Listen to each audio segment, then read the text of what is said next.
Okay, in today's interview, we are with the one, the only Lynette Zang. Now, our last interview got over 900,000 views about a month or two ago. And with the clip we posted, it was over 1 million views. So it was amazing to see that. And we discussed the currency reset. And so in this video, we're going to be going more into that. But we're going to be talking about this idea of a currency collapse. What are the ways to prepare for it? In what ways might it show up in ways we don't expect? What are the best ways to prepare our freedoms and our finances for that? And so in this video, that's what we're going to be discussing. Please make sure you hit the like button on this side right over there and this side right over there to send this out to as many people as possible. If you caught last video or you just enjoy Lynette, make sure you comment down Lynette rules right there down below in the comments. We'll see if we get 1 million comments saying Lynette rules. And for everyone listening, thank you to our channel sponsor, which is Vizsla Silver. So have an awesome time enjoying this episode. So it's nice to see you, Lynette. It's very good to be here, Jake. Thank you so much for having me back. Okay, so tell me what's going on right now. What's your assessment on what's going on, right? Like all these stocks are going ballistic. And I think one of the ways we don't really anticipate a currency collapse is because we think of it in the traditional sense of it falling apart in the ways we're accustomed to. But obviously, one of the other ways that it manifests is in inflated assets, which of course is showing the collapse of currency. So give me your assessment on what's happening. We're in the start of 2021, still no stimulus passed, a lot of people without jobs. So what's going on? Well, definitely the markets are melting up, but there is a lot of fragility in all of these markets. So they will do the stimulus. They're pumping so much money. I mean, I just pulled up the Fed graph yesterday to see, and it just keeps going up and up and up. So they're creating new money, destroying the money that's out there. But, the system is really it's straining at the seams. I don't know whether or not you saw this, but they just changed the prospectus on SLV, right? So what is that really telling us? Basically, in a nutshell, they're saying that they don't think that they can get enough physical silver, and therefore the price of SLV, the silver ETF, is not going to necessarily reflect the true price of silver. So they're admitting that they can't get enough silver, and yet look at what silver is doing today, right? I think it was up a couple of pennies, but it was down earlier. I mean, it's at like $27, and you can't get your hands on it. And if you go to the US Mint's website, well, we know that they jacked up the price of all their silver products a few months ago, right? So the silver American Eagles right now are $73 per ounce. Wow. And they're out of stock. Right? Now, I also pulled up our website to see what we were selling them for. And we too are out of stock, but we're selling them at $39. And what I find really interesting is when you talk to dealers about what's happening in the silver market, and I'll come back to why this is significant for everything else. But when you talk to any of the dealers in the silver markets, we have had a huge run on physical silver. And while we're still, some of us, not everybody, but we can still short it. In other words, sell silver that our wholesalers don't have in their possession. That's only because they're confident that they can get it, but you've got delayed delivery. So it's absolutely ridiculous. And when you think about really what happened once the Reddit revolution or on Wall Street Bets said, oh, well, now that we did that to GameStop, let's do that to SLV. And what happened? You had all of the banks come out and say how impossible that was, how impossible it was. Primarily because you have the Bank for International Settlements, the BIZ, and the IMF, and all the powerful backers that can create as much paper silver as they want to squash anybody that's looking for the spot markets to tell the truth. And that's why, you've got silver at like 27 bucks an ounce when you can't flip and get your hands on any, right? So all of that is a really strong indication to me that, this silver piece could absolutely break the markets. And the markets breaking could be much closer than anybody realizes. And that takes us back to that insanity piece with the stock markets. Bitcoin went over 50 grand today. Right. Okay.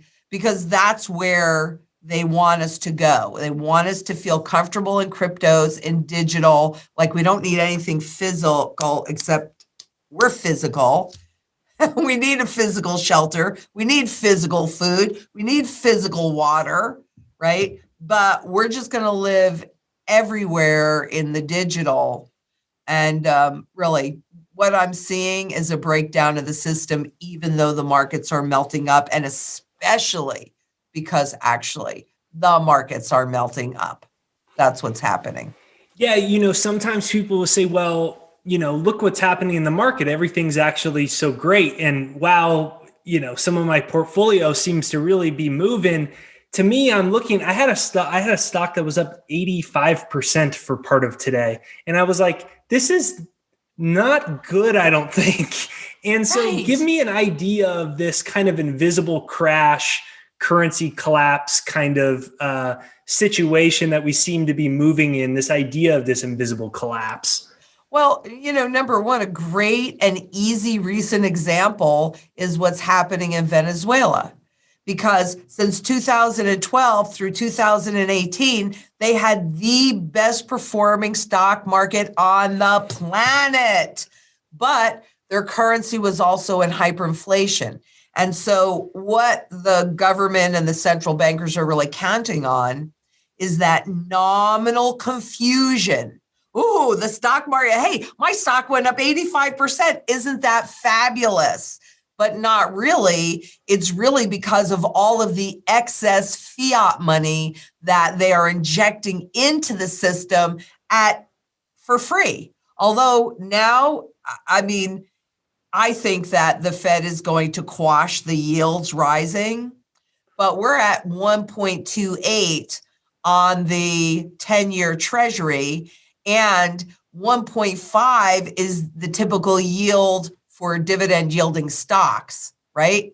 So when the Treasury yield hits that 1.5, some think that's a tipping point, but just for a correction, not for a stock market implosion.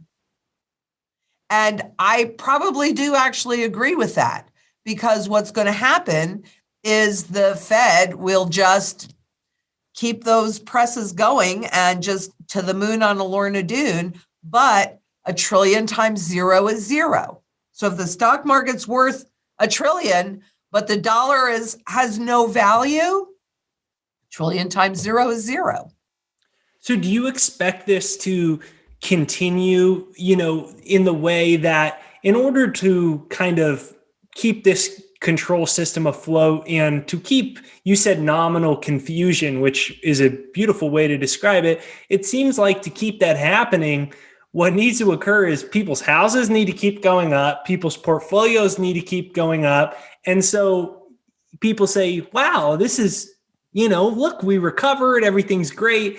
And so do you anticipate this continuing? And obviously the consequence of this is a devaluation of currency while assets move. And would you liken that to this idea of a currency collapse in an inverse kind of invisible crash way?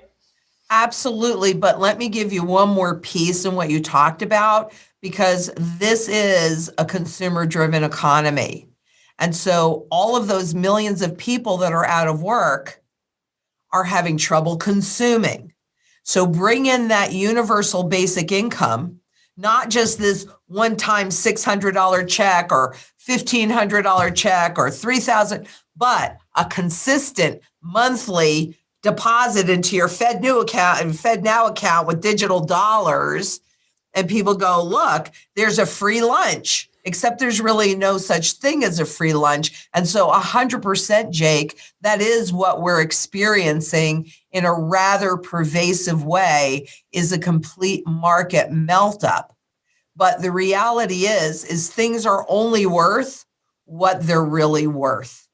And when you get to it, I mean, without exception, I mean, well over 4,800 times, without exception, the intrinsic value of a currency is zero, of a fiat currency. It's zero because it only has use and demand in one area. And by design, its inflation is baked into it, which creates that nominal confusion. I had a $20 bill 20 years ago. I've got a $20 bill today. Nominally, they're identical. They're both $20 bills. But what that could buy you 20 years ago and what that can buy you today, even a year ago, is vastly different. And then even though they're saying we have no inflation, we have massive amounts of inflation in the goods that we use every day, like, I don't know, food. And some kind of anomaly happened, and I have to look into this more, so kind of forgive me on this, but apparently there's some really bad storms that are happening in Texas. And so their energy grid is really struggling, and demand is far outpacing supply. And there was a tremendous price spike in energy, like overnight, which has not yet trickled through to the masses. But I'm talking about and don't hold me to this because I don't have that data right in front of me, but I'll probably be pretty close. Going from about 4 cents a kilowatt hour to something like $1,147 a kilowatt hour, like that, right? Because demand is exceeding supply. And energy still, there's only a limited amount that they can generate. And you could think about Enron, who really rigged their energy game to capture a lot of gains. Now, I'm not saying that this was rigged or not. I haven't looked at it closely enough. But I am saying that in the end, it's the consumer that pays for whatever happened. It's the consumer that ends up paying. So there is no such thing as a free lunch. Give people lots of money to spend, and they'll go out and spend it. And that's what will push us into hyperinflation. So a couple interesting things there, and we'll get into a little bit more into inflation and, you know, the ways the average person experiences it, which, as you said, is energy and food primarily. But let's go first to, do you think, one thing I wonder is, you know, I think these people controlling the economic levers, I don't think they're stupid. I think they know the consequences of this. They're just going to keep doing it. So I wonder, will they actually do a UBI knowing that this could really drive inflation? So what are your thoughts on this kind of, you talked about, you know, we may get to a point where reoccurring payments and just money continuing to flow out the spigot. Do you think they'll do this? And do you think that they're aware of what the cause would be if the money starts getting into everyone's hands? 100%. 100%. Number one, they have to. You know, they have a limited set of tools. Interest rates are a key tool, so you got to pay attention to interest rates. So there are limitations there. I mean, they've tested negative rates. Not that we're definitely going to negative rates. There's not one little doubt in my mind. But if you're a consumer-driven economy, you have to have enough consumers to consume. Yeah. So they've got to do UBI. They 100% have to do. I really thought that they would have done it last year. I can't tell you what the time frame is. Timing's always, I can tell you what's most likely to happen. I just can't tell you. It'll be Tuesday morning at 8:35. You know, but and if it was Tuesday morning at 8:35, I will be as surprised as everybody else, but not shocked. Okay. Right. So yes, 100%. They have to do it because it's not like they're creating new jobs. Mm-hmm. We have just been experiencing massive job disruption and destruction, because the mom and pops employed about 50% of the population. And so many of them died during this whole COVID thing, and they're not coming back. And that means those jobs aren't coming back. So, and the new system that we're transitioning into, that lovely digital system, does not require the same level of labor. It requires more education, but it just doesn't require the same level. I mean, you've got an autonomous driving car. Do you really need all those drivers? No. Yeah, that's one of the things that I wonder a lot about is how close are they to bringing out the robots that the masses don't really realize what's, taking place. And if they can replace 10% of the workforce, then what happens? And so, that's another interesting subject that kind of leads to the necessity of them kind of giving people money direct. But give me your crystal ball here, right? So what do you kind of see unfolding here over the next while, right? There's also, I would imagine maybe they resort to an infrastructure bill too, because they, to go give people some jobs. So maybe we get some money from that. But give me your whole crystal ball on how you see 2021 and 2022 unfolding, because it's certainly kind of uncharted waters. Well, for one thing, just watching what's happening in the physical and digital silver market, that could definitely push everything over. I mean, especially if more and more entities stand for delivery of the silver, so it can break the back of the bullion banks, no doubt about it. In which case, everything that I'm about to say is sped up a lot, because that would be a major disruption. But I think 2021 and 2022, aside from that, extremely fascinating years, because remember that we have about 640 trillion in notional value, which means nobody really knows the value at risk, of those derivative contracts that have to transition to that brand new system that was created and they couldn't get us to adopt. And all of that was supposed to be completed by the end of this year. But when they ran the test in October on 80 trillion of it, shortly thereafter, they came in and said, well, we're going to do this little teeny piece over here that's not relevant, but the big chunk of it, we're postponing till 2023.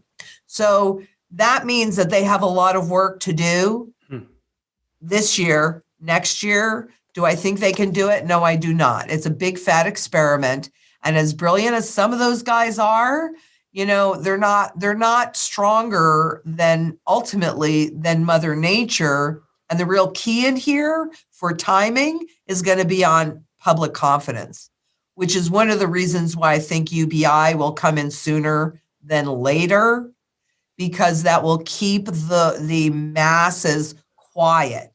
If all of a sudden, they're having trouble paying their rent and they get a check for $4,000 a month, and now they can pay their rent, at least for the moment, because rents are going to go up from there. But at least for the moment, that will quiet the masses if they can feed their families, if they can pay their rent and keep a roof over their families' heads.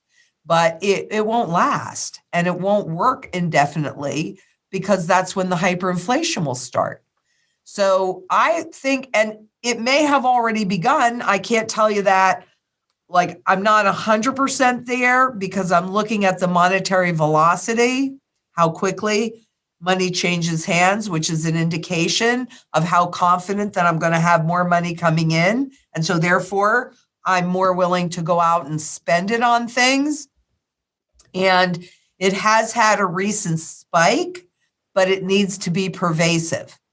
Along from 97, that's really when we had peak monetary velocity. And that also means taking on debt was actually economically stimulative, but it hasn't been since 97. So it's not that any of this is new. The point is that we are at the end. And I don't think the currency lasts through 2023. I don't think so. I'm hoping that I really am. I'm hoping that they can keep this game going, because when they can't, it's going to be extraordinarily painful for most people. Food is the single biggest issue for people. So that's why I have my gardens. I mean, you're seeing stuff from the gardens. I've got cabbage leaves and chamomile, and these are peaches. I couldn't believe she picked my peaches because they're so yummy. Like, oh, you picked my peaches. She's like, oh, you'll have plenty of peaches. But, I know I'm going to be able to eat, and I know I'm going to be able to feed a lot of people, but I can't. If I could, I'd feed the world, honestly, but I can't quite manage to do that. So we all need to really recognize where we're at risk and where we are vulnerable, and put ourselves in a position, get rid of that risk. If it's food insecurity, if it's wealth preservation, if it's, and coming together as a community, which is the way I view our work together, is creating and building that community. We have to help each other. We have to stand up, and we have to come together and be stronger than we would be all on our own. So maybe I grow, but maybe you're a good plumber. And when you say that about everyone needs food, and are you saying, like, if inflation picks up and your average person that's on a fixed income can no longer afford it, and then you get into this problem that has happened historically in places with higher and higher inflation, or even hyperinflation, is the distortion, the unobtainable value on a fixed income to the most important things, energy and food. Is that what you're saying? Yes, plus the supply chain. That it should be pretty clear to everybody that broke in March a year ago. Actually, I believe a year ago Friday is when the markets corrected. But it should be pretty apparent that the food supply chain broke, and it has not been repaired. Mm-hmm. So it is the price, but it's also the availability. So you get inflation, or the start of inflation, right? Like, I don't know if you saw, I thought it was funny, the head of commodities at Goldman Sachs, he said that they now call corn Bitcoin. And so you get that, but then you also have a supply chain disruption. So it's a double whammy, essentially. That's kind of what you're saying. Exactly. That's exactly what I'm saying. And that's the danger. Now, is it a danger to me personally? No, because I'm growing my own food. And maybe I don't get to eat avocados because I haven't been successful at growing an avocado tree, though I've tried, and I don't know that I've given up yet.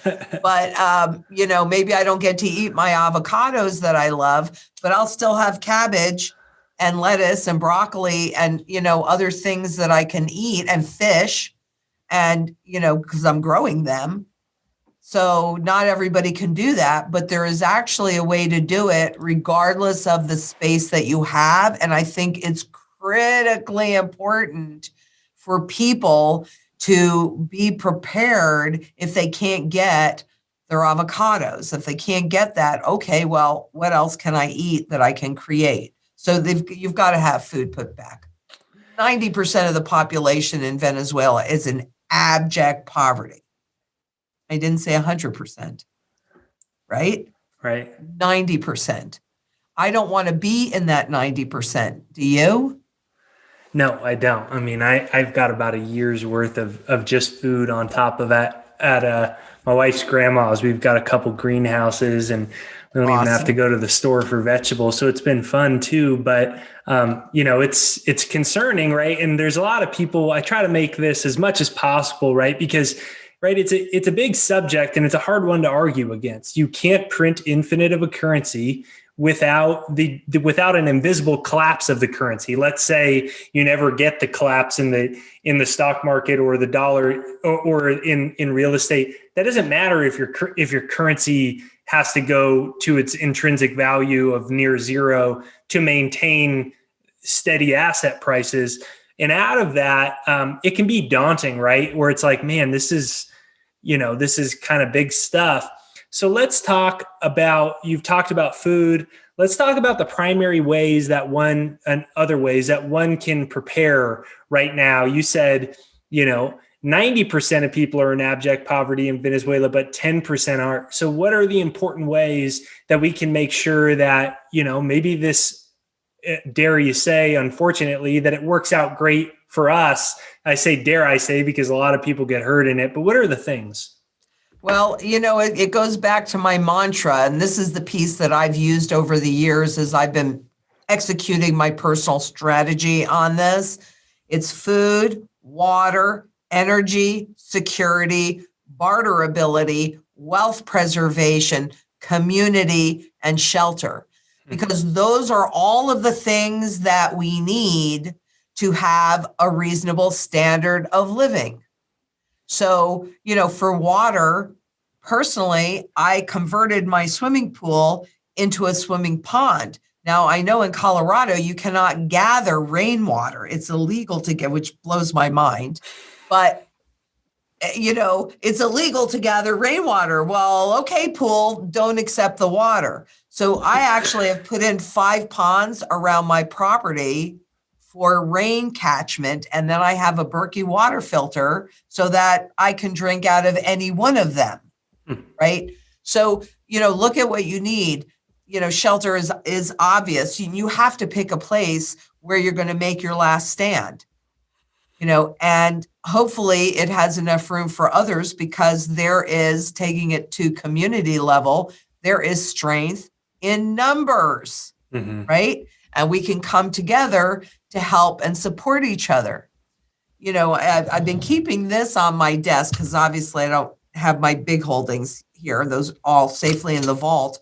But people do not realize that anything that's marked sterling is 92.5% pure, right? This is money.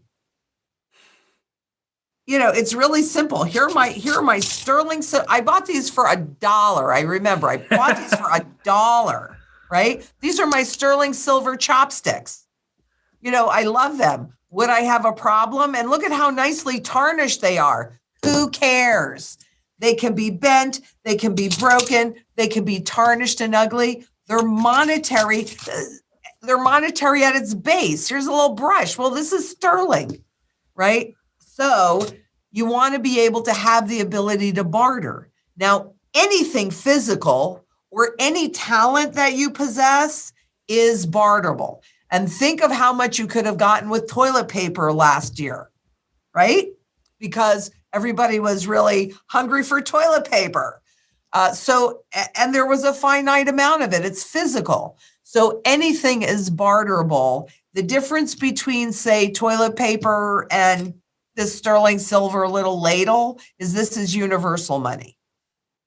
So if I don't need the toilet paper, which I don't because I have plenty, I was able to give some away. But if I don't need toilet paper, I'll always take the silver. Because in these kinds of circumstances, things will get very local for a while, right?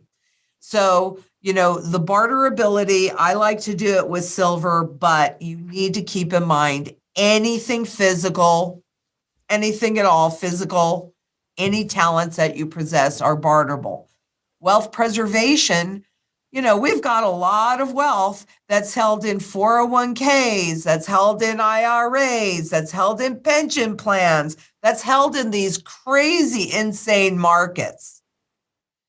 And, if you don't protect the wealth that you've accumulated, when that goes away, you won't have that wealth anymore. And they always talk about diversification, and you know what? They're right.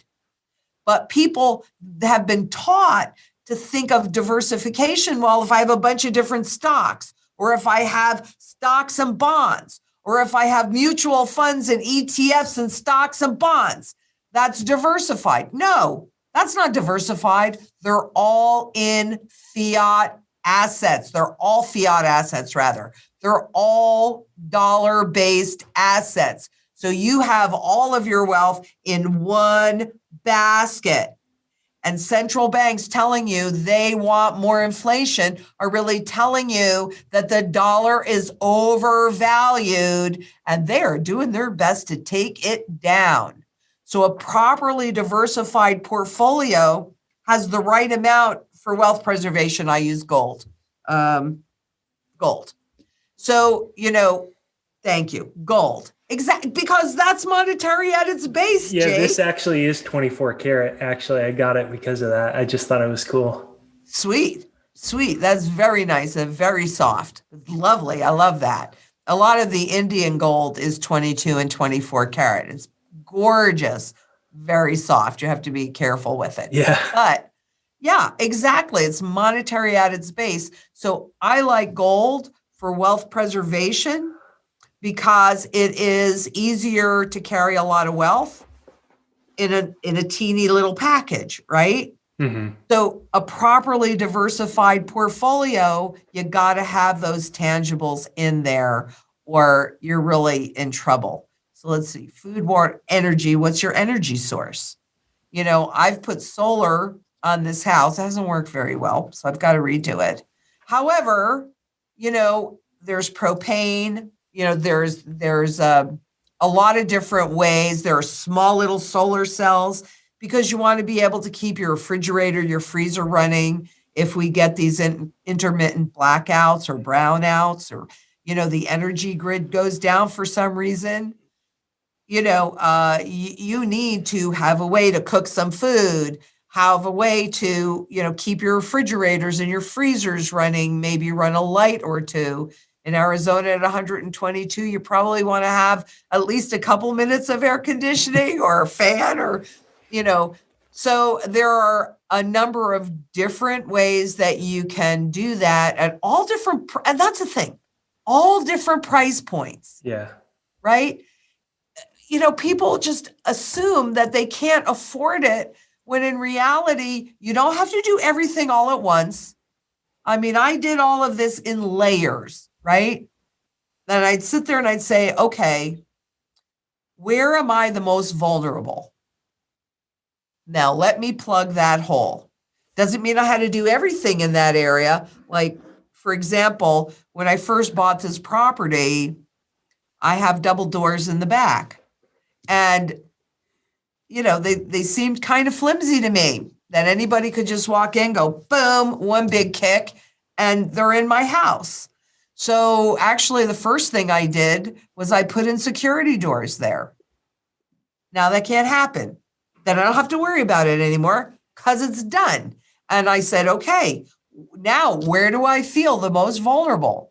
So if your ability to barter is the most vulnerable, well, do your best, but, try and get your hands on some silver, which is universally barterable.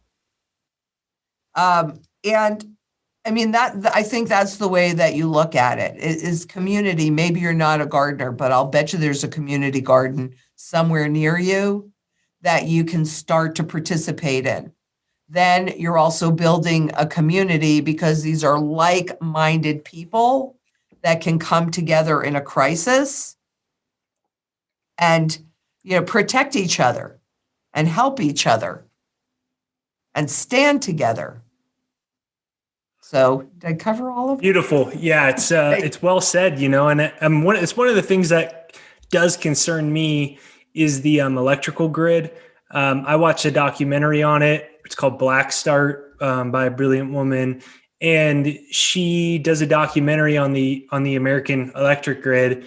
And it's not only is it very vulnerable to hacking, but they had an attack on one of the transformers where two guys just drove up with automatic weapons. They weren't in an organized group. They were just two guys. They drove right up 10 feet away. There's no security. And so that concerns me. And it's one of the reasons that I like my my physical metal as well. And so let's go a little bit into precious metals, into gold and silver. It's funny to me watching the market because you're seeing everything going nuts, right? You're seeing like today, my uranium stock's going ballistic. I had this stock up 85%. That was in a different category. Real estate's going through the roof. And every single thing is moving except.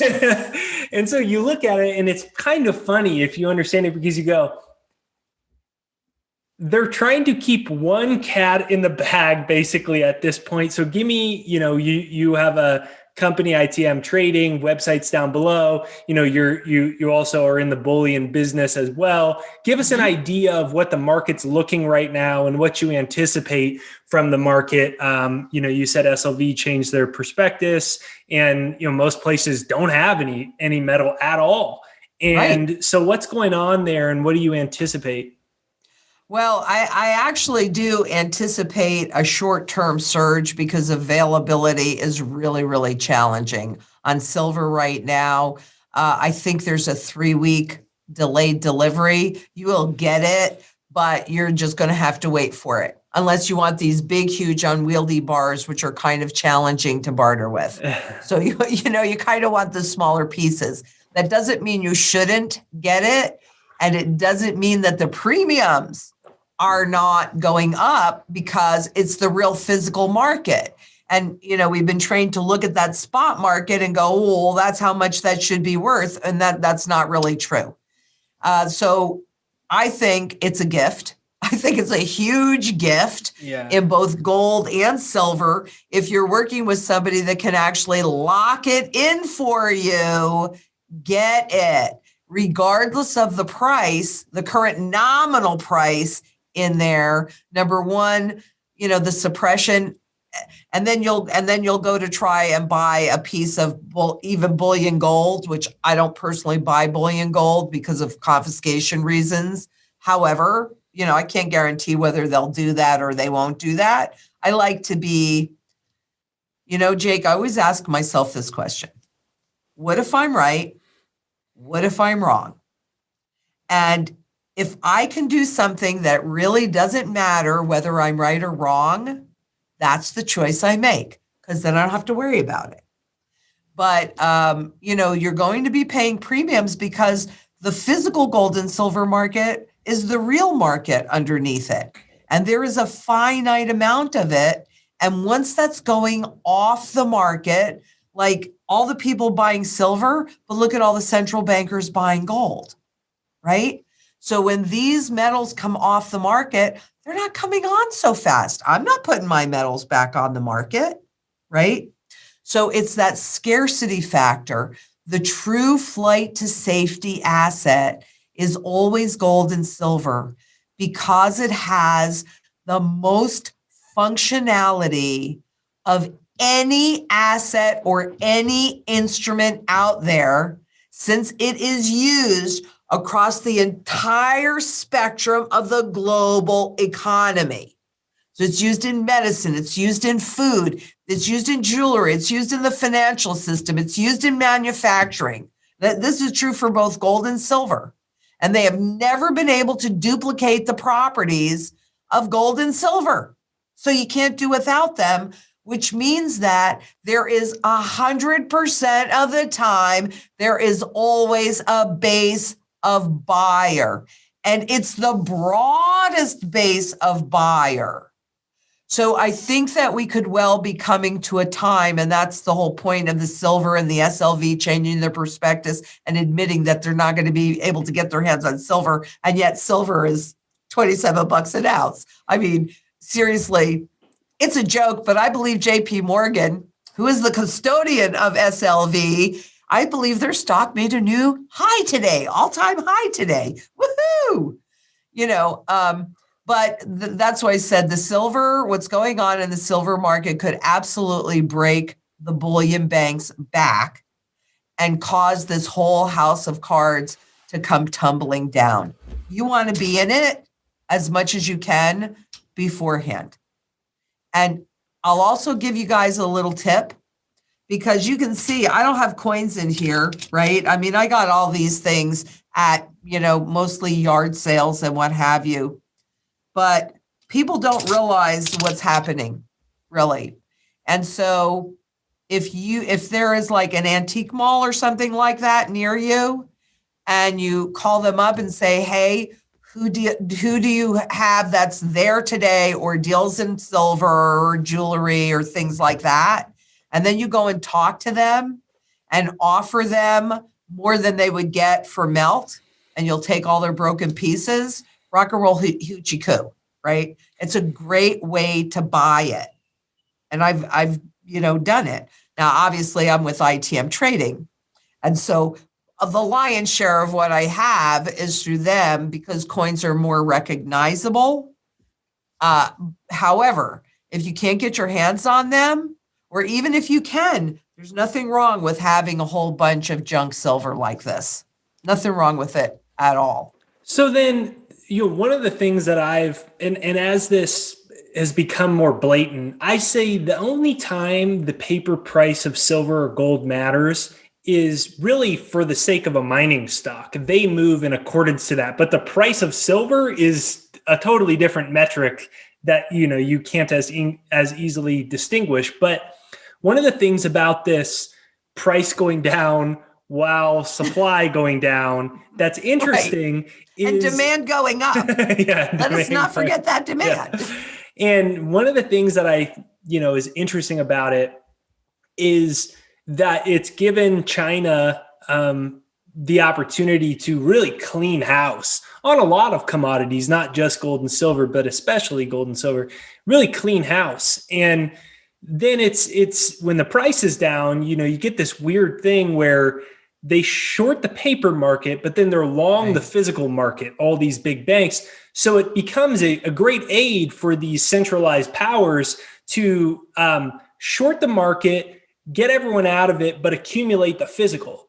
And this has been going on for so long that now we're in this weird monetary cycle where monetary fears are driving the retail price, or not the retail price, but the retail demand to incredible highs. And so Mike Maloney talks a lot about, he says there'll eventually be a point where gold and silver are unobtainium. Do you think that when you say this bullion banks breaking or not being able to suppress the price any longer, what does it look like on the other side of that? That's always been kind of a fairy tale that now seems like, wow, this might actually be really close to it. What does that look like, and what's on the other side? What does it do to the price of metals? When you say bullion banks break, what happens? Well, you're going to see a force majeure, and you're going to see the prices. Well, it'll be really interesting to see what happens, because I think, we already have a bifurcated market, right? Where you've got demand through the roof, availability quite limited, and yet you have the price declining.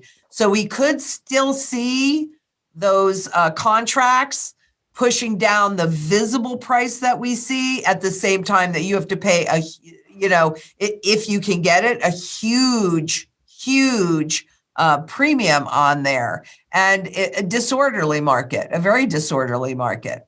But I do think that will also then spill over, because then that'll make this whole, you're spot on, Jake. This is really a currency crisis. It's not a gold and silver crisis. It's not a stock market. It is a fiat money crisis, because the system died in 2008. It was just papered over, but that didn't change the fact 100% that it died. And the powers that be have been working religiously on creating the next new system to transition us into it. And the Biz even did a report, central bank digital currencies, evolution, not revolution. It's revolution, because it takes even more control over the individual that it had previously. So when you're really looking at, and I also say that because according to the central banks, the Biz and all of that, I believe it's called discretionary anonymity.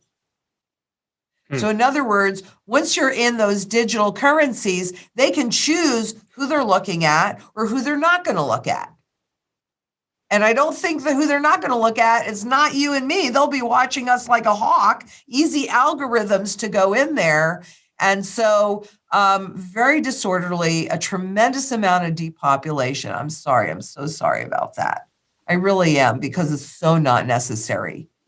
We're already seeing a lot of depopulation, and from hunger, more even than from COVID, from hunger. So I think that will get a lot worse, a lot worse. And just very, I mean, if you think your life is different than it was a bit more than a year ago, it will be drastically different from that. And look at what we've been through over this past year with all of these lockdowns, which means the population has to walk in lockstep, getting us used to just doing it, just doing it. All of those vaccines, got to get it in their arms. They haven't even tested it. They haven't gone through proper protocol. And yet, this is, I can't remember what they call, this plan of theirs, but it's basically a crash bang. They don't really care what the outcome is, who's having, if people are having a bad reaction to it. What's in that? I don't know what's in that. Probably not something I want to take. And if you ask what's in that, I don't know that you really get a straight answer. But it's kind of like the same thing they did with TSA. They created the crisis. They put it in the day before Thanksgiving when people were traveling so that people just complied. So here is this crisis, and everybody was staying home for a really long time. You have a lot of mental illness that's come about because of the loneliness and the isolation. And it's kind of like a divide and conquer. And it really makes what you're doing, what I'm doing, what a number of other people are doing, out there, so much more important. Because frankly, Jake, what I've found is that people that think about the things that we think about, and they talk about the things that we talk about, they really are an island unto themselves anyway.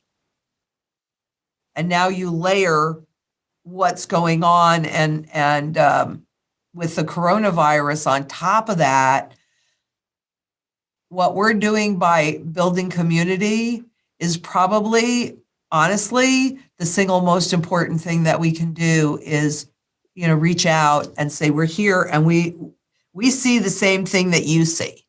You are not alone. I just gave myself chills, but I'm so serious about this because people feel like they are alone.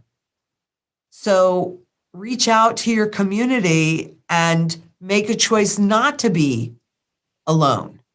And the way that you do that is, with your viewers and talking back and forth and community gardens and really seeking out those other like-minded people so that you're not alone. Because that's what I see. There's a lot of people feeling really, really lonely. I'm used to people thinking I'm nuts, so I don't really care. But a lot of people aren't really used to it. Like, I'm a lot older than you. I've heard it for a long time. Yeah, so a lot of good points. You gave me the chills there too, and it's been one of the unfortunate realities, right? Is the sheer number of people. People like to think of just America or just Canada or whatever country they're in, but think about the third world countries that 90% of their revenue, 80% of their revenue, 80% of jobs came from tourism.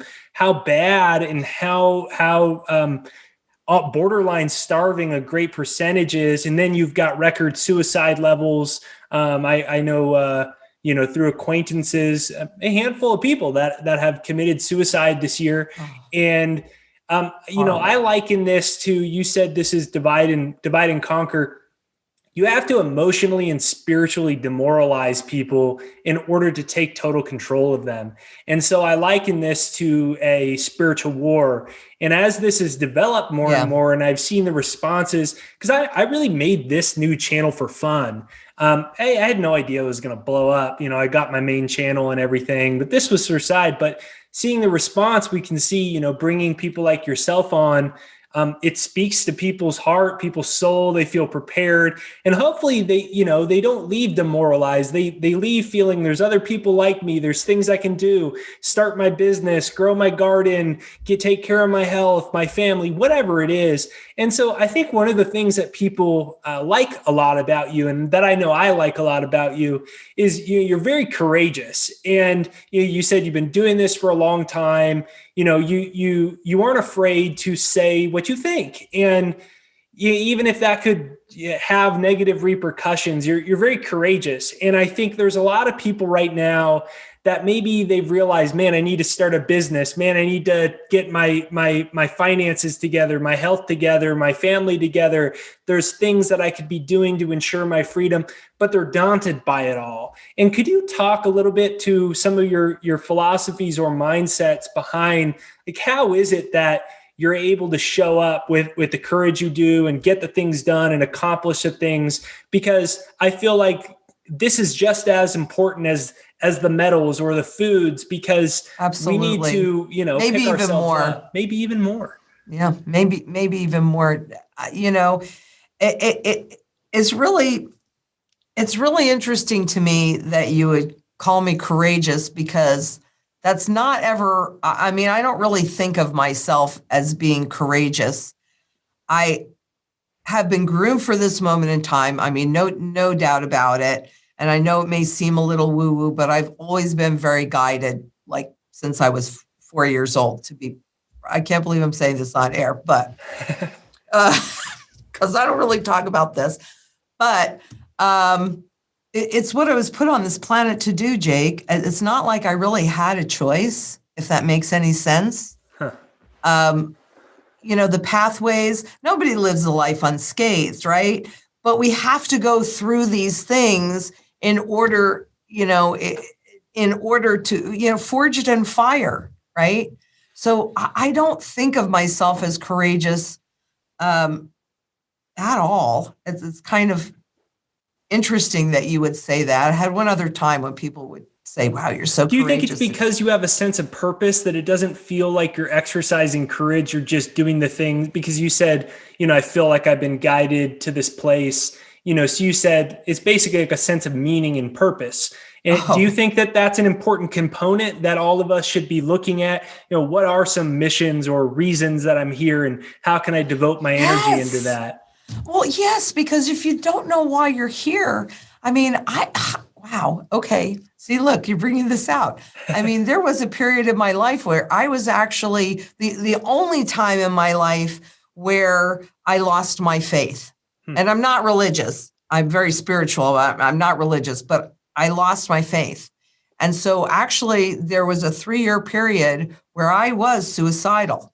So I can understand what drives somebody to that point. And honestly, it was my children. If I did not have my children, I can guarantee you right now, I would not be here, period. There's no discussion. So I would definitely say that was the blackest period in my life. However, that was to come out of it, because really I got to a place where I either had to finish the job or I had to get healthy. I could not stay down where I was. And so I can't believe I'm talking about this, but okay. So I bought a backpack and filled it up with a whole bunch of stuff that I thought I needed. And I went to France, where I didn't know anybody and I couldn't speak the language because I needed to be alone. I was carrying a lot of shame. I was suicidal, and I just needed to go someplace where I had no pressure. Nobody would ask anything of me. But did I tell? You can see I'm struggling with this. Please keep going. So I I did that. And over the course, I had like 3 months. I put my children, they finished school. I put them on a plane the next day. I got on a plane that next day. And so I got to have just about 3 months, by myself. And I camped out along the side of the road. I bought a boy's bike because I figured that if somebody were going by where I was camping and they saw a boy's bike, they wouldn't know, they wouldn't know who was in the tent, But, and people used to say to me when they found out, and they go, "Oh, you're so courageous. Wow, you're so courageous. How could you do that?" But in reality, I was really beating myself up. I mean, I was doing far more damage to myself. And I think that's what happens for us when we're in that place where you do far more damage to yourself than anybody can possibly ever do to you. Even if they were going to come in and try and kill you, but out of that, out of the darkest parts of your life come the greatest gifts. And toward the end of that trip, being a female, there was something that I needed. And I went into this little village, and by that point, I could communicate. My grammar probably was awful, but I could definitely make myself understood. And it was a female proprietress. And I thought, oh, good, she's going to understand. And I had, I think, 4 francs. So that was before the euro. 4 francs was nothing, no money. And what I thought I needed was like 5 francs or something like that, just a teeny bit more than what I had. And I went up to the counter with it and I explained to her my circumstance, and she wouldn't sell it to me. And I had this great headlamp, which was certainly worth a whole lot more than that. And she wouldn't barter with me. And I left there and I was judging her. And it's not your job to judge her. The only thing that you can do is be true to who you are. So off I go. Now, I only had 4 francs, so obviously I didn't have any money. And I had been eating what I would find along the side of the road. So raspberries, occasionally an apple, and mostly my favorite were wild strawberries. And I had no map, so I couldn't even really tell you where I was. I wish I knew because it was a beautiful little place. But I go over this little hill and I see this massive field of wild strawberries. And I'm like, awesome, because that was my favorite. So I parked my bike, I climb up on the hill, and I ate my fill of wild strawberries. And then I packed a bunch in plastic, and that was going to be my dinner. And I looked down the side of the mountain, and there was a white car parked there. And there were 2 people in there, a woman and a man. And I would say they were probably somewhere in their 60s. And I thought to myself, why in the world are they not up here participating in these fantastic wild strawberries? Because they're so good. So I had my fill. I did what was normal for me to do, and I picked a couple handfuls. Now, look, I'd been camping now for almost 3 months, bathing in the streams mostly. I probably did not look I had 2 changes of clothing. So I probably didn't look very good. And I don't even know that I smelled very good, if you want me to be honest about it. But I went down to the passenger side, and there was a woman and a man in there. And she rolled down her window, and I said, "Would you like some wild strawberries?" And she said, "No, thank you, but would you like a cheese sandwich?" And I thought, cha-ching, protein. So I said, "Well, yes, I would like a cheese sandwich. Thank you very much." And they had a picnic basket in the trunk of their car, and they gave me a cheese sandwich. And then she said to me, "Would you like a cool drink of water?"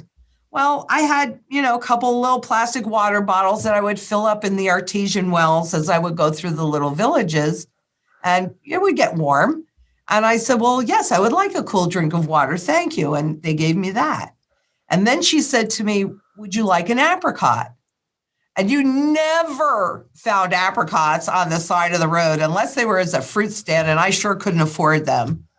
So I said, well, I would love an apricot, but why are you doing this? It's not necessary. That was a life-changing moment for me because I was questioning why I was on this planet. I did not know my purpose. And she looked like she was looking into my soul. I'll never forget it. And she said to me, you wanted to share what you have with us. We want to share what we have with you. And that was my moment of clarity, because that's what we're all here for, is to share the gifts that we have been given. And I've been given a lot of gifts. And I am so grateful and appreciative, and I am here to be of service. That is my purpose. So yes, Jake, I think everybody needs to figure out what their purpose is. And, you know, as hard as things may be, that's where you're forged in fire and you find out why you're here. So I didn't consider myself brave then. I don't consider myself brave now because I'm doing what I was put on this planet to do. And do you feel like that's, you know, if we tie the whole thing together, that's one of the most important things for us to, you know, create this better world, right? There's a component of having a more honest monetary system, a more honest political system. But one of the other ways that we can do it is not just watching a bunch of videos on macro finance or whatnot. It's also the other aspect of that is to find our gifts, find our reasons for being here. And when we step into those, we awaken other people in the process. We show other people that they're better than they thought. Self-esteem raises. You know, we've obviously had this big level of brainwashing where through advertising and such, so many people, you know, we have a terrible level of collective self-esteem, self-worth. And you're saying one of the ways we can heal this and continue to, you know, move forward and take control of our world is asking ourselves, what are we here for, and stepping into our gifts. Yes, and I want to add something in that too, because what I've always, you know, since that moment in time, really, and I understood that, what I always tried to do is bring value to the table with every single interaction. And imagine if everybody was actually trying to bring value to consciously saying, what value can I bring to this human being? What value can I bring? Imagine what the world would look like. Those guys out there that get to manipulate all of this stuff and lie and lie and lie, they couldn't get away with it. They couldn't get away with it. Integrity is everything to me. I do what I say. If I'm suggesting you do something, it's because that's what I'm doing for myself, or I'm not going to tell you. But most people tell you what you should do, and they ain't doing it. So, yeah, it's living a life with integrity. And even if you don't know what your value is at this moment in time, just be open. And the universe will tell you, you know, I mean, maybe you have to be knocked down to the very bottom before you can open your eyes and see. And then maybe an angel comes in. And maybe you're that angel, Jake, for some people. Maybe I'm that angel for some people. I mean, they're all around us, you know. Just if you care and you bring value, then yeah, it's going to have an impact. And it's more important than gold and silver and everything else. But imagine what an incredible community and an incredible world this would be if everybody ever did was bring value in every single interaction. Be amazing.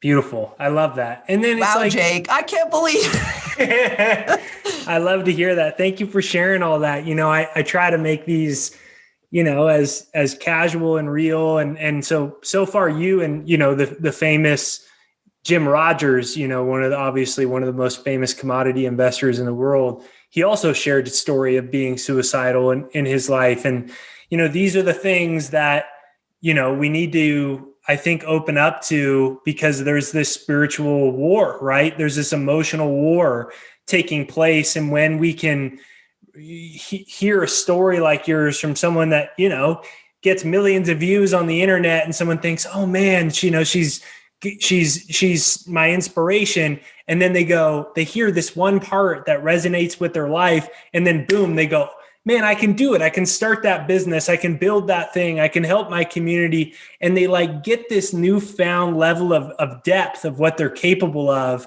And that's why I've been in the personal development industry professionally for the last 10 years, is because I think that's the way that we have this change in the world. And so I do really thank you for sharing that.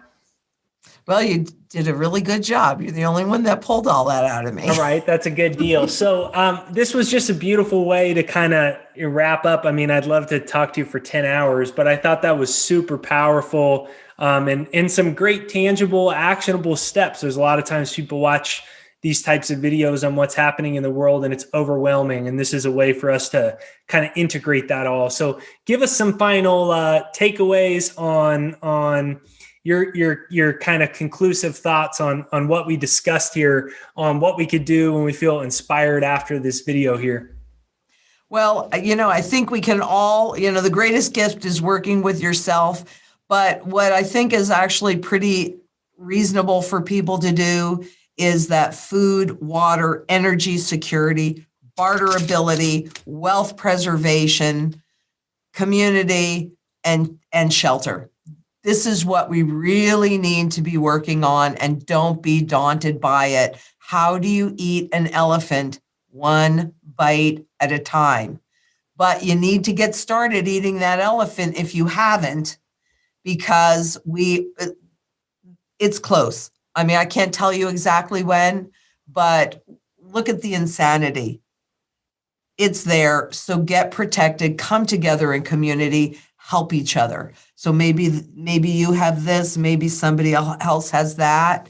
And I would also say that the strategy that we execute at ITM is based upon the studies that I was guided to do. I mean, if I had not become a stockbroker when I did, seriously, when I did, 1986, when you could still talk to the head of the departments in currency trading, if I had not stumbled across non-dollar denominated bonds, which are just bonds that are issued in different currencies, that's really when I started studying currencies and saw those patterns. They are repeatable. And while I can't guarantee that something is going to happen, because it's not within my control, I could just show up and do the work. That's within my control. But if something's happened 100% of the time, historically, and we're doing the same things, I don't know. I kind of think we're going to get the best results. And so if you just create your plan, because that's what we do at ITM, I created a plan based on those repeatable patterns. Everybody, and then everybody that's been there has been in these markets for so long. So we work together to make it better and better and better. But that's what we really like to do. That's how we really are of service, all of us. We're very close. We've been together for a really long time. We know each other really well. We meet very regularly, maybe in Zoom calls, not in person as much. But there's some very brilliant people at ITM Trading, and we all come together and make us all better. And it really is about helping the individual create their own strategy and plan to walk through this mess so that they come out the other side in a better shape. And if we can come together in the community like we were just talking about, they can't beat us. They can't. It's not possible. Beautiful. So for everyone listening, right there down below is a link to Lynette's website at ITM Trading, where you could check out her website and her services and everything that they've got going on. If you enjoyed this video, do me a favor on this one, share this with someone, right? Like watch this with someone, share this on Twitter or share this on Facebook. You might have 11 followers on Twitter. And so you think, well, what's the point of even sharing it? You don't really know what people are going through, and especially with how tough it's been. And so please share this on Twitter, on Facebook, on your blog. Maybe you got a buddy that you could watch this with. And if you can, please hit the like button on the right side, the left side. Leave us a comment down below and let us know what you think of this video. When you do leave a comment and you hit the like button, it does send this out to more people. So I know it's just like, I'm done with the video, I'm going to exit out. But if you can just take a sec, hit the like button, give us a comment, say Lynette rules right there down below, Lynette rules. It'll send this out to more people. I said to Lynette, let's set the intention that this reaches the perfect people that need to hear this message. And that's what this is all about. We're all on the same team here. And so if you have future questions that I didn't address, I'd love to have Lynette on now regularly. And so right there down below, please leave your comments that I missed. And if it's okay with Lynette, we'd love to have her back on. And absolutely. I'm happy to come back on, Jake. You do a great job. Thanks, Lynette. I really appreciate it. And so for everyone listening, please be sure to head to the website and give this a share, and we'll have Lynette back on soon.